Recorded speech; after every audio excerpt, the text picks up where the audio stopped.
All right. Well, hello, everybody. Welcome back. Hi, guys. We are. That's all so good. Hi, guys. That's her fun. See, I'm so glad you did. I told there's a side of Celina the world rarely sees, and I'm so glad. I'm letting my alien out. You got a little taste of the side that for so many years only I have known. Yes. So that is awesome. Okay, time to be serious. So, Hi, guys. we're going to keep talking about these shifts. This is shift number 3. Yes. And again, we got these from the Intentional Father book that Celina got me a little while ago, I think last year. And just, these have just so marked us. You know, Yes. and just a real quick point on that, you know, I encourage you to read. And I think sometimes people don't read because they feel like I've got to assimilate the whole book. Everything. Right. And I have found in my life, most of the time, you get one thing on each reading. So be free. So be free. You know, I can't tell Absolutely. you how many times I've read a whole book and walked away with one thought. Yes. And that's what I needed from that book. Yeah. And so that was from this book. I mean, there's a lot of great stuff that the gentleman shared in the Intentional Father, but really the part are these shifts that maybe you can link the book again Always. in the comments. Absolutely. Is these 5 shifts from, you know, he called it from boyhood to manhood because he was talking to fathers with sons, but really it's from immaturity to maturity. And we've covered the first 2. You can go back and watch those. But this one is the shift from, and I have to kind of look at it to explain, from being the whole story Right. to realizing you're just part of the story. That's right. And that one kind of really struck me because I'd never heard anybody Say it that even, way. well, not even say it that way, even say it at all. Even to realize that, okay, well, yeah, maturity is realizing there is a story, and if I can go, there's a story of the world Yeah. going on Yeah. all around the world all the time. There is a whole story of the whole world that takes, what is it now, 6 or 7 billion people That's right. to make up the story of the world. That's right. Because they're in the world. There is a story of faith that is going on. I mean, we just got back, you know, at the time of this recording, we just got back from helping lead a missions trip into Morelia, Mexico. And we were walking around the cathedral that's there, that's quite famous for that town. It's like the biggest tourist attraction. That's right. That draws people from all over. Is this wonderful cathedral. First, beautiful. the founding stone was laid in like 1660, and they finished the building in like 1744 or something like that. And I remember always You say longevity? Yeah. I mean, really. but to realize again, so there is a faith story. That's well beyond That our is- own little faith journey. Now I'm a part of that story. That's right. But I am not the whole story. And I think even right. in our age today with social media pages and profiles, and it can be easy to fall into the immature thought that it's about me, right? That I'm it. and again, and we see that in little children. Like I remember, Yes. there's one of our beautiful little people in the church family, and she's young. You know, again at the time of this recording, she's 2. like 4. Well, at the time of this recording, she's like 4. Yeah, but When what I'm about to say, she might have been 2, maybe 3, just talking and being awesome and cute and adorable. And you know, she's one of our adopted grandkids. Yeah. You know, and she would come in and go, "Look at me. I'm Princess," and she would say her name. Yeah. I'm Princess, and I'm making up a name here, just did that. I'm Princess Susie, Yes. right? And Yeah. look at me, it's Princess Susie. And about every 30 seconds, Dun dun dun, Princess Susie. and you know, and we look at that, and that is cute, and hey, and that is okay. Yes. When you're 2. Yes. Yes. Exactly. That is totally acceptable behavior for a 2-year-old. As you teach them. As you teach them that, yay, Princess Susie is here. Yay, look at you. You're so beautiful. You're so talented. Yes. You're so this. And you're building up. But you're also saying, as they grow, but for 50-year-old Princess Brad, I don't know, you know, for a 50-year, if I walk in and go, dun, dun, dun, it's Pastor Brad, people would be like, because you expect a different maturity, because That's right. there comes a point when you have to realize, okay, I am not the whole story. Right. So in that instance where Princess Susie was making her declaration every 30 seconds, her mama and I were still trying to have a conversation. But the expectation was, you will stop what you're saying and doing so that you can congratulate me for entering the room once again. Right? And so that's when you start seizing those opportunities to show them, all right, we've celebrated now, but now is the time. There's other things going on in the room. Yes. I tell my 14-year-olds, 13-year-olds, 16-year-olds, are you reading the room? So that's the same thing of, you're not the whole story. You are just part of the story. Yeah, that's right. Well, and as we mature, it's realizing then, okay, yeah, I am not the whole. The we say it. I'm sure you've heard it. There is not a little rod that goes through Brad, and I am the center of the universe, and everything revolves around me. But at the same time, though, maturity is realizing, what part do I play? Exactly. And let me then own my part. The whole part. Because the other with side. With confidence. Yes, well, because it's equally immature to not own your part. Right. Well, I'm just hanging back because I'm I not don't want- sure. I don't know. I don't want to put myself out. I don't want to. And again, it's true. I don't want to self-promote. Right. Again, what was it we heard someone recently say? Self-promotion and what is it? Self-promotion and self. I know what you're trying to say, but I Oh don't man, I remember can't right now. remember. I think it was Jamie Winship that said it. Self-promotion and self-protection. That's Yes. what it was. Yeah. Self-promotion and self-protection are signs of immaturity, or really they're a sign of not knowing my identity and who I am, which is immaturity. Right. Immaturity is not knowing who you are. Right. Yeah. Right? Now, maybe we could talk about. Yeah. Again, if I don't know my name, like if everybody's having to run around and constantly remind me, well, remember, you're Brad Holliman, and this is who you are, and this is what you're supposed to do, and I'm either negligent because I don't want to be prideful, or I'm so fragile, Right. or whatever it is, that I've got to be constantly reminded, right, beyond measure of who. Now, again, there are times when we all find, and one of my favorite sayings, again, I forgot who said this as well, said, I love having people around me who know the song of my heart well enough Yes. that they're singing that song back to me That's right. so I can remember. Just in case I forgot it. Just in case I Because forgot. sometimes things do come up that kind of knock the wind out of you or knock you off your feet. But that shouldn't be every day. I was going to say, but if that's That every shouldn't day, be all the time. That's right. If I'm constantly needing somebody to remind me of who I am, Yes. then that's also not maturity. Right. So maturity is knowing I'm not the center of the universe, Right. knowing that I'm not the whole story, Right. but also maturity is knowing what part I play Yes. in the story, Yeah. knowing my role, knowing my, Yeah. again, if we even think of it like a play, knowing my lines Yeah. in the play, knowing Yeah. when I'm supposed to enter a scene, knowing when I'm supposed to exit a scene, know how I'm supposed to help the others that are making the story That's and right. play off of them. See, that's maturity. Yes. Right, and- Okay, and- I need to say something real Good. quick because we just had a chat in the car where you had to remind me, yet again, Yet again. of I have different areas of my life. I'm a mom, I homeschool mom, I am a pastor's wife, I love Have a little missions, business, I yeah. have a business, right? And he's like, but you love health, so you really need to show up more in the health area. You need to show up like this and like this and like this. And I'm going, this is probably the 20th time he's told me I should not. So based on this, that area for me is immature. Yeah, very good. And so that area, See, I'm glad you said that and not. I would not take it well if you had said that. But it just dawned on me. I shouldn't have to constantly ask for his validation in that or a reminder of that unless I've been trying and really, really out there doing it. Yes. And then all of a sudden I need a recentering moment, right? Yeah. Instead, I have hidden behind, well, I'm not sure.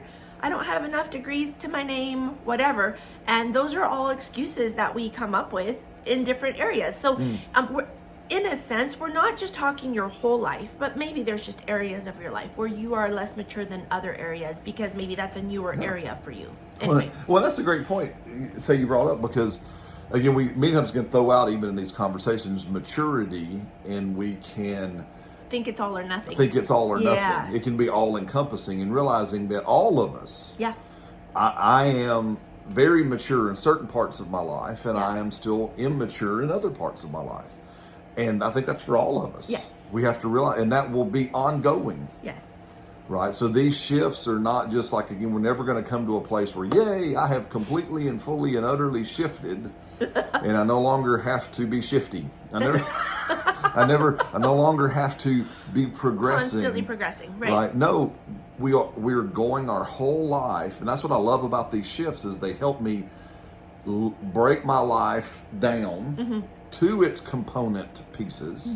And again, to say, okay, well, as a husband, how am I doing in these shifts? As a father, how am I doing in these shifts? As a pastor in my calling, as a sales consultant in my current career, as a friend, as a brother, as a son, as how am I progressing? Exactly. And these shifts help me realize, and one of these again is to realize, and the part I really want to make sure in the few minutes we have left with you is know your parts. I think we referenced this a little bit in the previous video, if I'm remembering, but it bears repeating if so, is you got to know your roles and responsibilities.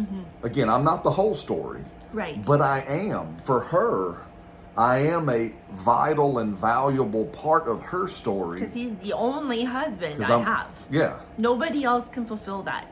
Again, in my children's life, I am a vital part. Yes. So there'll be parts, and I guess as we talk about this, so the parts where you're the only, I'm the only husband, I'm the only father, those only parts are real. Like to my brother, I'm his only brother. Right.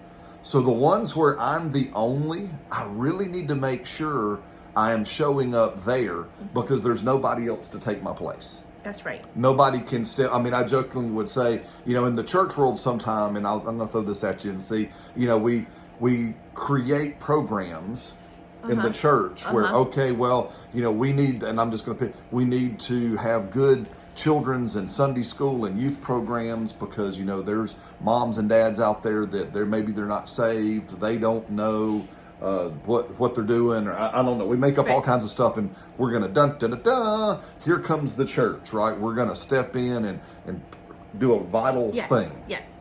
And I like to say, okay, well, I hear you, but there are tons of wives out there that their husbands ain't got a clue, so they don't take them out on dates. They don't romance them at all because they just don't know, right? So what we need to do in the church, is we need to start a dating ministry that till these husbands, till they come up and get a clue, then good men like me and other men in the churches, they need to go out with these ladies and take them out for dinner. Can you imagine? See how she got riled up?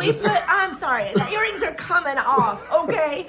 If we take the same logic that we've been using for all these other areas into that, then it kind of becomes crystal clear. That's not going to work. Yeah. So, that's not going to work. So I say that as hopefully a jovial. I remember saying that at work the other day, and my boss, and I was talking to one of the coworkers, and I used the same example, and my boss walked in and goes, "What is the pastor talking about adultery? What's he doing?" Because he just walked in on this conversation. But listen, there are certain roles that it's only me. Yes. There is no one else that could, should, any of it. No. It's just, so we need to identify, well, in those only roles, I really do need to make sure I'm showing up. Yes. Because I'm the only one. I'm the only husband. I'm the only father. I'm the only brother. And if you don't know how, ask. Ask. Learn, but I think once we, and I agree. However, the thing I would add to that would be this is But it's helpful when you realize, oh yeah. I mean, another funny maybe analogy of this is I had a pastor friend who, before he was a pastor, he was a police officer. And he was telling me the story about the first time he got involved in like a shootout.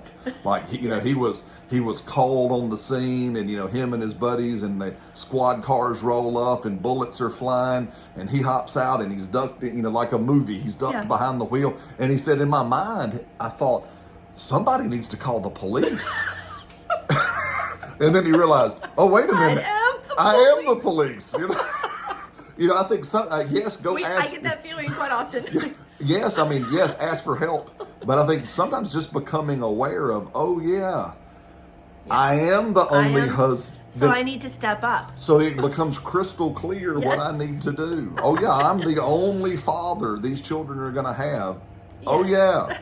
Okay, let me get some help. But just the acknowledgement that role is only yours will help you tremendously. Now, there are other roles, and we'll kind of land the plane on this, that you share, right? That again, in probably most of the roles of life, right, you share with other people. Right, again, if you came from a larger family like our kids, okay, well, you're not the only brother. Right. You're not the only sister. You're not the only pastor. You're not the only church member. You're not. So that is where you get to leverage where you are strong. Yes, exactly. Right? So when I'm not the only one, then I don't have to be everything, because I'm the only husband she's got. So there's only, again, we've already said that, but that's it. So I've got to get better at a greater degree because I'm the only one. Yeah. But when the role is shared, like for example, now we are the parents of our kids. I was just going there. That's awesome. Oh, so nice. So we're the parents, but there's things I rock at that are not in his wheelhouse. That's right. And some of it is because I'm mom. Yeah. Other things is because of my personality. That's right. Very and good. upbringing, whatever, and context and background, all the things. It's strengths. And then he's only dad, but we share a lot of the planning and executing and all the things of where this family's headed. Yeah. And there's things that he rocks at that it's not my strength, like being funny. Yeah. Well, you're fun, but I know what you mean. Well, and again, just because we got just a few minutes, I just want to make sure. So I say that to say this because I think, especially in the church world, it seems for some reason, I don't know how much in the non-church world, but I've seen this over 20-something years of pastoring in the church world. We believe that there are weaknesses that I have to get stronger at. So this has helped me a ton, and I hope it'll help you. There are two types of strengths and weaknesses. Yeah.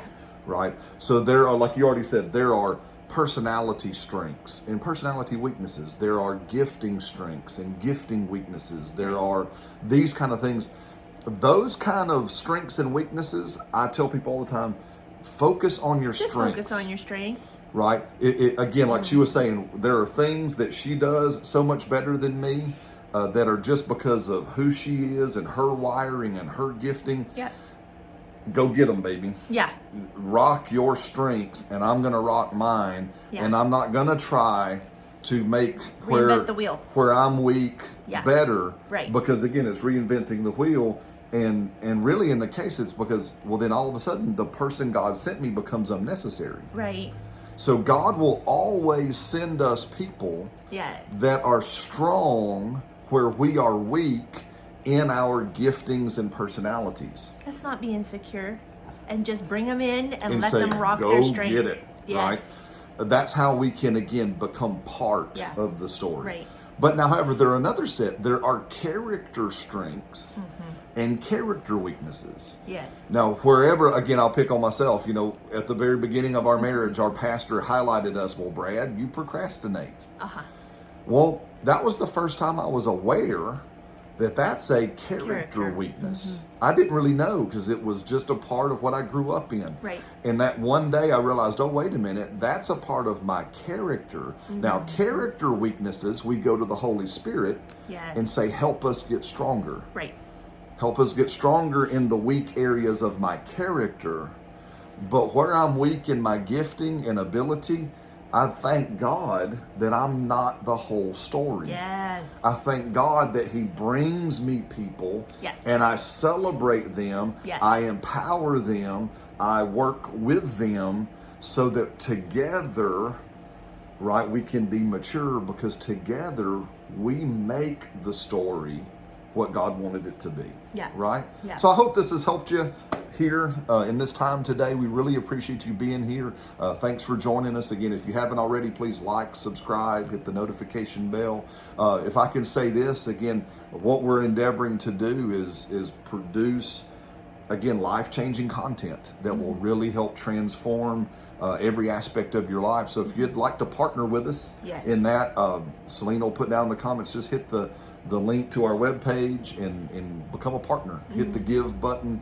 Help us do more of this. That would be amazing. We're so appreciative. On our webpage, you'll find the materials we've already made available, webinar that we have for parenting, books on parenting that are there. Other things are coming soon. We were talking about it in the car ride. Yes.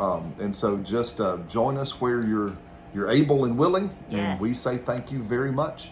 And until then, see you next time. see you next time. Love you guys.